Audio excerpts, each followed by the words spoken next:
major developments on several fronts tonight. First, the showdown already underway at this hour. The plan to replace Obamacare is now revealed. President Trump firmly standing behind it. But tonight, some high-profile Republicans are rejecting it, saying it doesn't go far enough, arguing much of it still looks like Obamacare. On the other side tonight, Democrats furious too. There have been those town halls, Americans concerned, will they lose their coverage? Tonight, at least one estimate saying millions will be affected. Those same critics say Republicans have had years to come up with a plan to replace Obamacare. And tonight, the fight now brewing within their own party. ABC's Mary Bruce on Capitol Hill. Now that Republicans have released their long-awaited plan to overhaul Obamacare, tonight the president is making the hard sell. And I'm proud to support the replacement plan released by the House. But the plan is already facing a full-on revolt from conservatives. The president tweeting there's wiggle room, saying our wonderful new health care bill is now out for review and negotiation. The president has his work cut out for him. It's Obamacare light. It's Obamacare in a different form. A step in the wrong direction. And as much as anything, it's a missed opportunity. Conservative Republicans are blasting the plan's push to replace Obamacare subsidies with tax credits to help buy insurance. Is this bill in its current form a complete non-starter for you?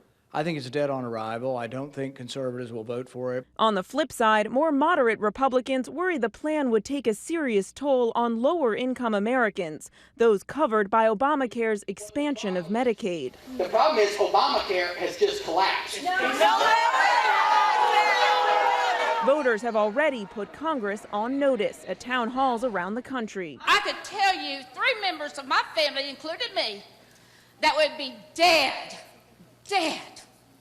and homeless if it was not for ACA. Shortly before taking office, President Trump vowed his plan would provide insurance for everybody. You told the Washington Post that your plan to replace Obamacare will include insurance for everybody. That sounds an awful lot like universal coverage. It's going to be, what my plan is that I want to take care of everybody.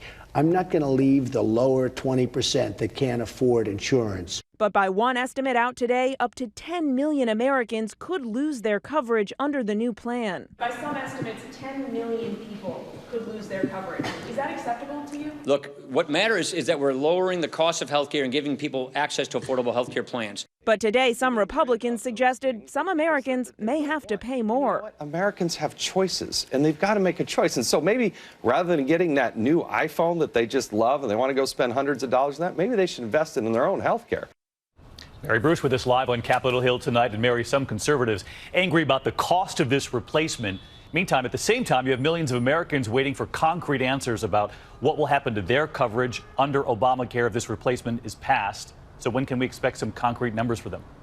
David, Republicans are moving forward, considering this bill before the numbers have been crunched. The Budget Office is not expected to release their findings until later this week. But David, Republican leaders insist they will vote on a new health care bill before the end of next month.